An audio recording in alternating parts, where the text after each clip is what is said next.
오늘 주일 하나님께서 우리에게 주시는 말씀 빌립보서 3장 17절로 21절까지의 말씀입니다.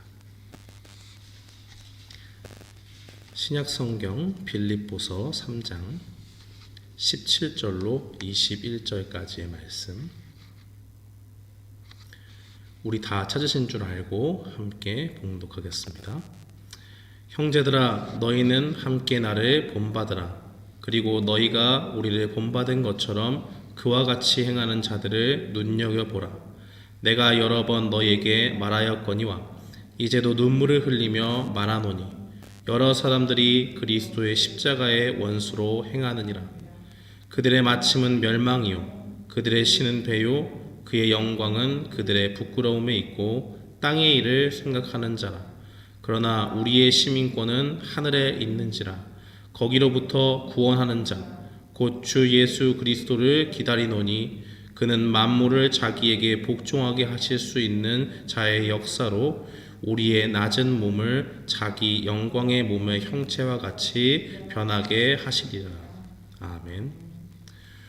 저는 본문 말씀 빌립보서 3장 17절로 21절 말씀을 통해서 하늘의 시민권이라는 제목으로 주의 말씀을 선포하겠습니다.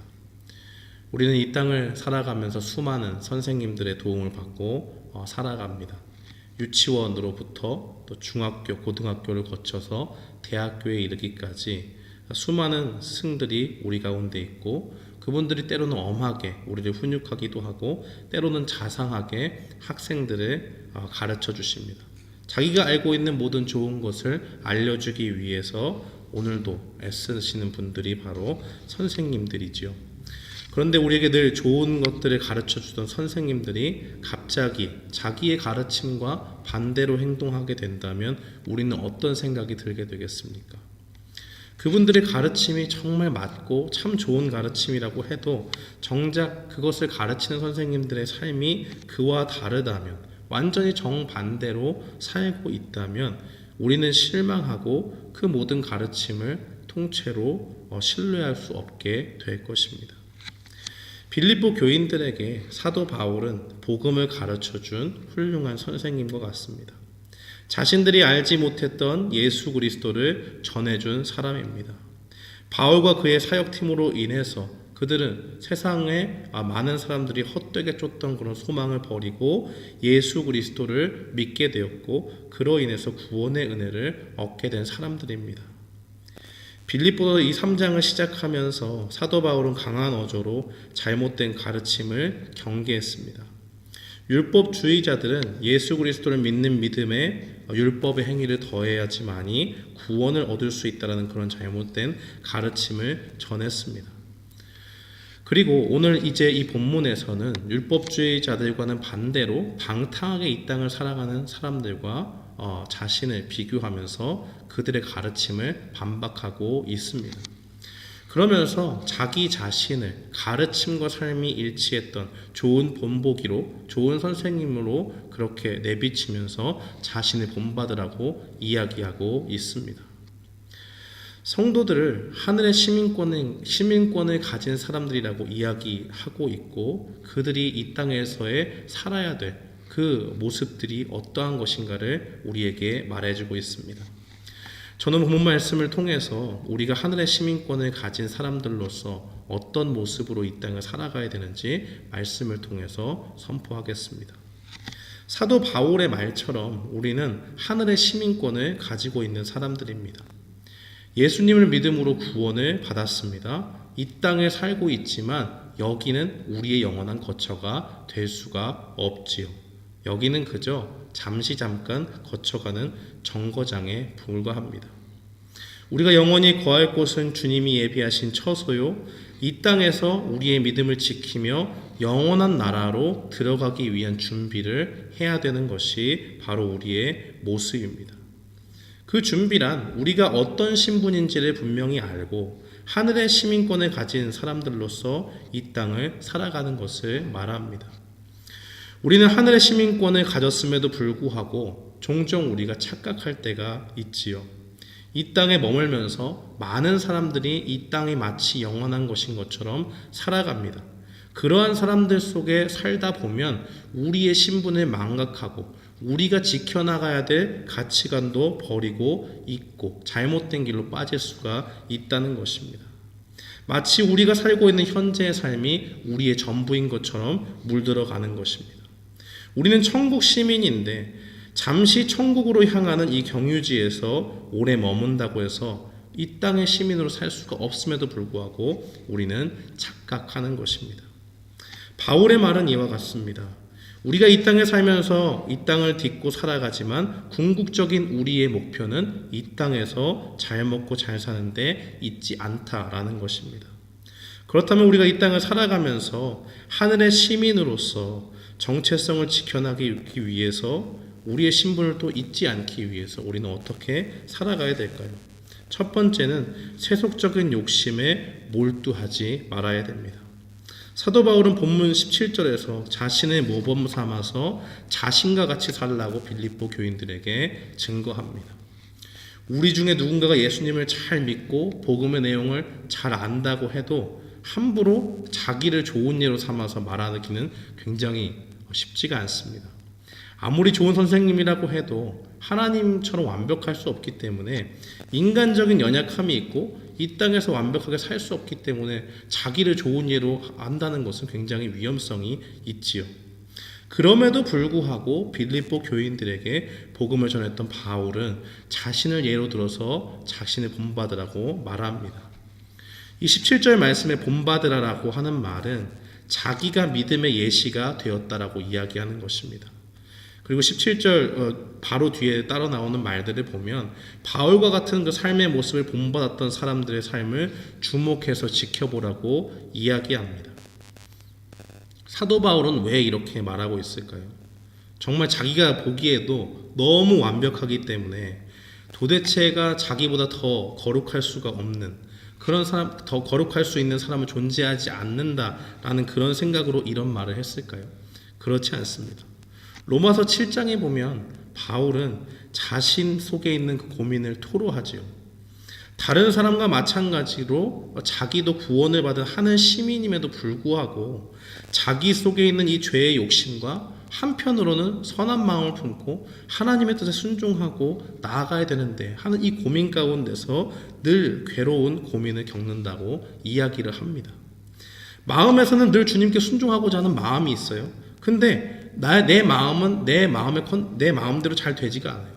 죄를 사랑하는 그 끌림 가운데서 계속적으로 죄를 행하려고 하는 그러한 모습을 보인다는 것입니다.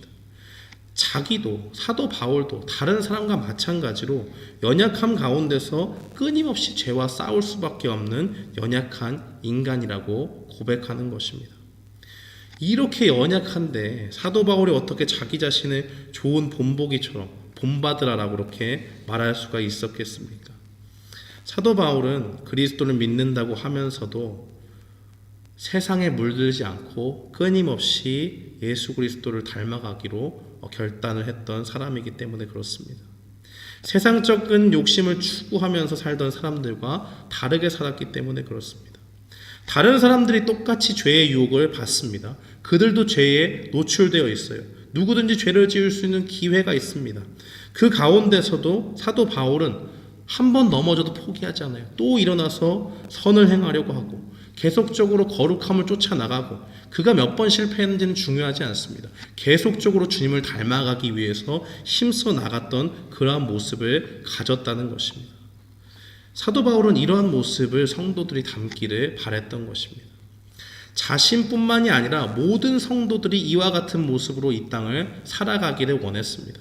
그래, 너도 넘어지지, 나도 넘어져. 그런데 중요한 건 넘어진 자리에서 넘어져 있는 것이 아니라 그 자리를 빨리 딛고 일어나서 죄를 회개하고 다시 하나님을 쫓아 나아가는 그 일이 필요하다. 내가 여태까지 그렇게 살았고 많은 사람들이 나와 같은 결단 가운데서 날마다 죄를 회개하면서 주님 앞에 다시 나아갔다. 이러한 삶을 본받으라고 그렇게 말하는 것입니다. 18절 말씀에서 사도 바울은 십자가의 원수가 되어 살고 있는 사람들을 향해서 눈물을 흘리면서 말한다라고 증거합니다. 바울의 심정이 어떤 건지 아시겠습니까? 복음을 위해서 핍박을 받으면서 세운 교회가 바로 이 빌립보 교회입니다. 빌립보 교회에서 힘들게 복음을 전하고 사람들을 세워서 예수 그리스도를 믿는 믿음 가운데 세워놨습니다. 그런데 그 땅을 떠나고 나니까 교회가 혼란스러워요. 어떤 사람은 믿음의 율법을 더해야 된다고 하고, 어떤 사람은 율법 같은 거 아무것도 필요 없고 예수 그리스도 믿기만 하면 되지, 입으로 고백하기만 하면 되지, 우리의 삶이 이 땅에서 아무렇게 살든지 그것이 무슨 상관이 있는가 하면서 잘못된 가르침으로 계속 교회가 아픔과 분열을 겪었다는 것입니다. 그 가운데 눈물을 흘리면서 사도 바울은 여러 번 이야기했습니다. 세속적인 욕심에 사로잡혀 있는 사람들이 숱하게 많은 그 교회를 향해서 그렇게 하면 안 된다.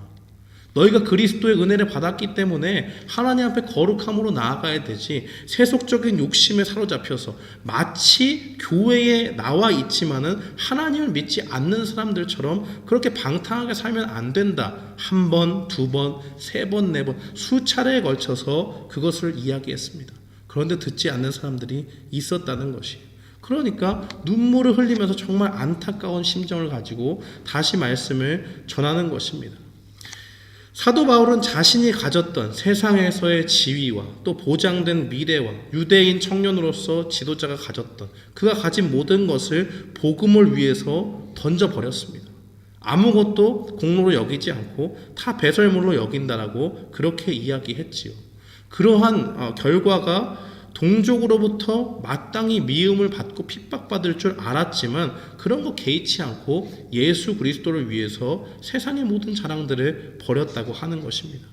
그야말로 그에게 주어진 세상의 자랑을 다 그 결단 가운데 포기하고 죽음의 고초 속에서도 복음을 전하기를 중단하지 않았다는 것입니다. 이러한 모범을 보였음에도 불구하고 바울은 수차례에 걸쳐서 또 경고했음에도 불구하고 아직도 세속적인 욕심에 사로잡힌 성도들이 교회 안에 있다는 것을 보고 안타까워합니다. 18절 말씀에서 그들을 가리켜서 그들은 십자가의 원수로 행하는 사람이다라고 그렇게 이야기합니다. 교회를 다니는데 십자가의 원수가 될 수가 있을까요? 바울은 그렇다라고 이야기합니다. 어떤 사람들은 십자가의 원수라고 이야기합니까? 예수 그리스도의 은혜로 구원을 받았음에도 불구하고 그 은혜를 잊어버리고 사는 사람들을 말합니다. 아직도 썩어져가는 그 구습을 버리지 못하고 예수님을 믿었음에도 불구하고 자신을 구원해 주신 그 예수님의 모습을 닮아가기보다는 죄된 그 옛 모습을 버릴 생각이 없는 사람들입니다. 18절 말씀에 바울은 계속적으로 이야기했음에도 불구하고 교회 안에서 믿음의 길에서 어긋난 사람들이 있었다라고 이야기를 합니다. 그 수가 한두 명이 아니고 여러 명, 그러니까 많은 사람들이 교회 안에서 이미 잘못된 믿음을 가지고 무늬만 성도로 살았다는 말입니다. 그런 사람들은 바울이 보기에 성도의 탈을 쓴 사람들입니다. 진짜 성도라고 할 수가 없는 사람들입니다. 십자가의 원수로 사는 사람들은 육신의 몸을 입고 죄의 본성과 싸우다가 정말 가까스로 죄의 유혹에 넘어진 사람들을 이야기하지 않습니다. 그들은 수차례의 경고에도 불구하고 자신의 삶을 바꿀 의지가 없어요. 죄가 더 좋으니까 죄를 짓고 사는 것입니다. 말로는 성도라고 하지만 예수님 만나기 전에 그런 죄악된 삶을 유지하기를 원하는 삶이에요. 변화를 원치 않는 사람입니다. 바울이 우려했던 십자가의 원수들은 자신이 예수님을 믿기만 하면 구원을 얻고 정말 아무런 변화 없이 대가 없이 구원을 얻으려고 하는 사람들이었습니다. 바울은 이런 사람들을 향해서 19절에 말하기를 그들의 마지막은 멸망이다라고 그렇게 증거합니다. 이런 사람들의 특징은 자신의 배만 채우기만 하면 되는 사람들이죠. 로마서 16장 18절에서 사도 바울은 올바른 가르침에서 떠나 교회의 분열을 일으키는 장애물 같은 사람을 멀리하라고 그렇게 이야기합니다. 그러면서 그들을 그리스도 대신에 자기의 배만 섬기는 사람이다 라고 그렇게 정의를 했습니다. 한마디로 교회 안에는 어떤 교회에서든지 십자가의 원수로 행하는 사람들이 있을 수 있고 성도들은 욕심에 사로잡힌 그런 쾌락주의자들을 멀리 해야 된다고 가르치는 것입니다. 이 세상에서 그들이 사는 방법은 단순합니다. 자기 욕심만 채우면 돼요. 내가 좋은 것, 내가 하나님보다 더욱더 귀하게 여기는 것, 그것을 쫓아 살아가는 것입니다. 디모데후서 3장 4절에 나와 있는 대로 그들은 하나님보다 쾌락을 더 사랑하는 사람들입니다. 그것이 돈이든 명예든 지식을 쌓는 일이든 좋은 옷을 입고 자기를 치장하는 일이든 복음과 상관없이 자기가 좋으면 그게 그대로 좋은 것이 되는 사람들입니다. 또한 19절에서는 이런 사람들의 영광은 그들의 부끄러움에 있다라고 그렇게 이야기합니다. 이것은 하나님이 보시기엔 분명히 수치스러운 죄지만은 그런 죄의식이 없어요. 그러니까 그 죄를 지으면서도 이것이 마치 자기에게 뭔가 대단한 영광을 주는 것처럼 생각하고 그대로 죄의 길로 나아가는 것을 의미하는 것입니다. 하나님보다 쾌락을 더 사랑하고 세상의 영광을 추구하는 사람들은 하나님이 죄라고 말씀하신 것들을 무시합니다. 하나님의 말씀이 관심이 없어요. 그의 말씀에 순종하고 하는 그런 마음도 없기 때문에 아예 죄에 대해서 무감각한 마음을 가지고 살아갑니다. 하나님이 죄라고 정하신 것을 대수롭지 않게 여기기 때문에 스스럼 없이 자기의 옳은 대로 하나님의 말씀과 별개로 자기의 정해진 법을 정하고 그대로 행하는 사람입니다. 그런 사람들의 삶의 모습은 한마디로 땅의 일만을 생각하는 사람이다라고 말할 수 있습니다. 19절에서 이 땅의 일만 생각하다라고 할 때 생각하다라는 단어는 단순히 생각만 하는 게 아닙니다. 여기서는 의지도 포함되어 있는 거고요. 감정도 포함되어 있어요. 자기의 생각과 의지와 감정과 이런 모든 것을 동원해서 땅의 일에 몰두하는 겁니다.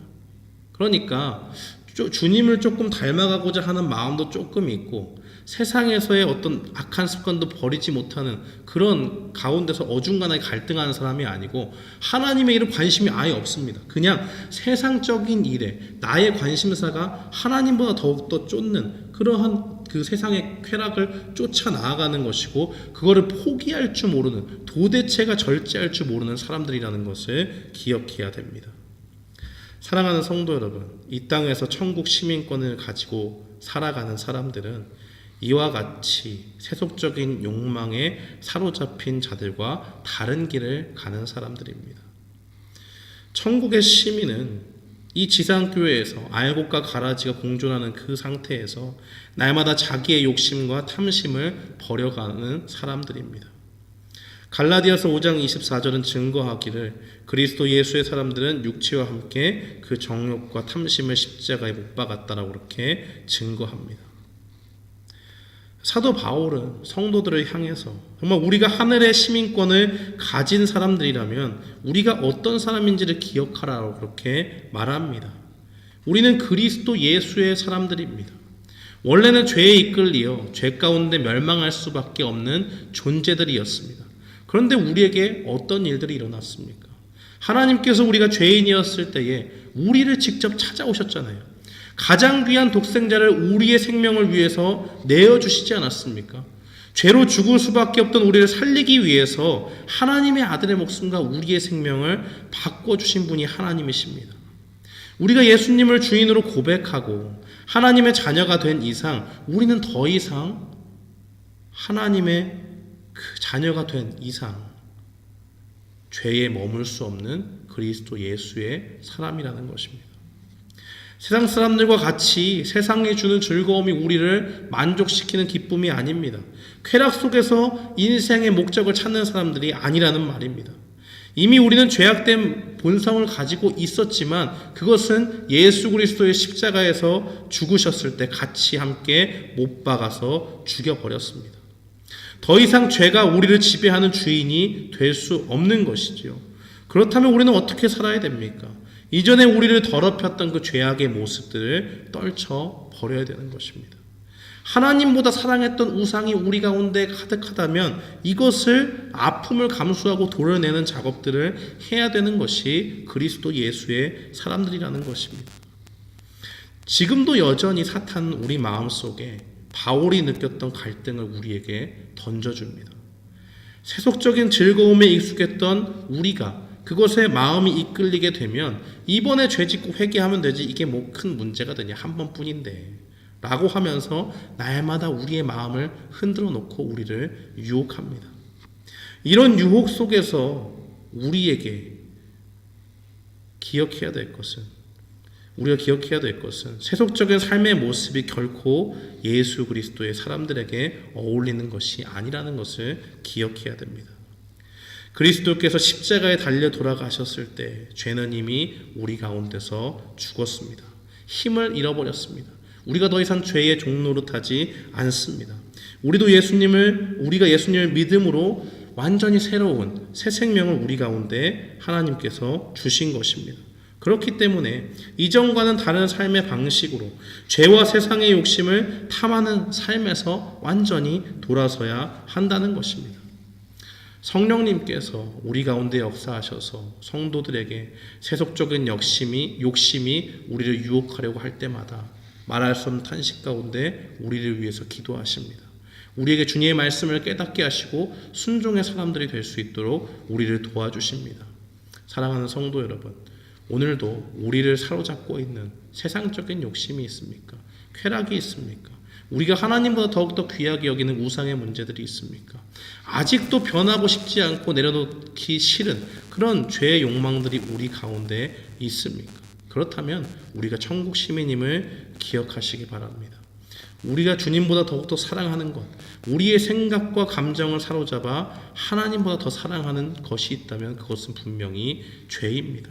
그러한 모습은 천국의 시민권을 가진 사람들에게 어울리지 않습니다. 그렇기 때문에 그 모든 탐심과 욕심을 날마다 십자가에 못 박으며 물리치기로 결단하며 나아가는 우리 모두가 되기를 주님의 이름으로 축원합니다. 두 번째로 우리가 이 땅을 살아가면서 하늘 시민으로 살기 위해서 기억해야 될 것은 이 땅에 다시 오실 주님을 소망하는 삶이 바로 하늘의 시민권을 가진 사람이라는 것입니다. 20절의 말씀은 우리의 시민권이 하늘에 있다라고 증거합니다. 그러면서 우리를 구원하시는 예수 그리스도를 기다린다라고 그렇게 증거합니다. 사도 바울은 이 땅에서의 삶의 목을 매는 그 십자가의 원수들과 달리 우리의 시민권은 하늘에 있다라고 이야기합니다. 비록 이 땅에 살고 있지만 우리가 바라는 것은 세상에서 잘 먹고 잘 사는 것이 아니라 우리의 소망이 되신 예수 그리스도가 오실 때까지 우리가 기다리며 사는 것입니다. 우리가 예수님을 기다리는 그 이유가 무엇에 있을까요? 우리를 구원하실 분이 바로 예수님이기 때문입니다. 우리의 궁극적인 구원의 완성은 예수 그리스도께서 이 땅에 오실 때 완성됩니다. 이 땅에서 믿음을 지키던 많은 사람들은 믿지 않는 사람들로부터 굉장한 조롱을 받으며 살았습니다. 예수님이 다시 오신다며 근데 왜 오늘 안 와? 언제 와? 내일 와? 알지 못하지? 너도 알지 못하는 걸 어떻게 믿냐? 라고 그렇게 비아냥거리죠. 그들이 향락에 취해서 살 때 우리는 예수님의 거룩한 삶을 쫓으며 예수님을 닮으며 살아갑니다. 그런데 세상 사람들이 보기에 그 모든 것들이 다 허망해 보이는 것이죠. 알지도 못하면서 그런 거 믿으려고 해. 이렇게 우리에게 훈수를 두기도 한다는 것입니다. 예수님께서 부활하시고 하늘로 올라가실 때 천사들은 그 올라가신 예수님을 바라보는 제자들에게 무엇라고 말씀합니까? 너희 가운데서 하늘로 올려지신 이 예수는 하늘로 가심을 본 그대로 오시리라 하였느니라 그렇게 증거합니다. 이 땅에서 믿음을 지키고 있는 사람들은 예수님을 믿으면서 이 땅에 다시 오실 주님을 소망합니다. 말씀 가운데 근거해서 그렇게 하는 것입니다. 믿지 않는 사람들은 무지함 가운데서 이 하나님의 약속을 무시하지만 우리는 이 약속을 붙잡고 주님 앞에 나아가는 사람들입니다. 죄와 싸우며 살다 보면요 지칠 때가 있어요. 이거 언제까지 이렇게 해야 되나 라는 생각이 들 때가 있습니다. 죄와 싸우면서 나의 육신을 쳐서 세속적인 욕망과 쾌락을 쫓지 않으면서 버리고 살아갈 때 옆에 가만히 보면 아무 생각 없이 그냥 죄에 휩쓸려 사는 사람들이 마음 편해 보이거든요. 그럼 우리 속에 어떤 마음이 들겠습니까? 나도 좀 저렇게 편하게 살고 싶다. 나도 좀 이 땅 가운데서 맨날 갈등하고 고민하고 이게 하나님이 기뻐하시는 뜻일까? 아닐까? 다른 사람들은 고민하지 않아요. 근데 성도들은 어떻습니까? 이것이 하나님의 뜻이 맞는지, 하나님이 기뻐하시는 일인지, 내가 선택을 할 때 나도 모르게 나의 그 깊은 곳에서 세속적인 욕망으로 지금 이 선택을 하는 것인지 아닌지를 늘 점검하며 살다 보니까 피곤하고 힘들고 지칠 때가 있다는 것입니다. 그렇게 하다 보면 우리는 계속되는 전쟁 가운데 낙심에 빠지기도 하고 고민 가운데서 좀 이 생활 좀 그만하고 싶다라는 생각을 하게 됩니다. 이런 고민 가운데 빠져 있는 사람들에게 바울은 21절 말씀을 통해서 우리에게 증거합니다. 이 땅에서 죄에 연약한 그 낮은 몸은 결국 그리스도께서 부활하신 그 영광스러운 몸으로 나중에 변화될 것이라고 이야기합니다. 어떻게 이런 일이 가능합니까? 우리는 도저히 이해할 수 없지만 우리가 잊고 있는 것이 하나 있지요. 그것은 하나님께서 만물을 복종하게 하실 수 있는 큰 능력을 가지신 분이라는 사실입니다.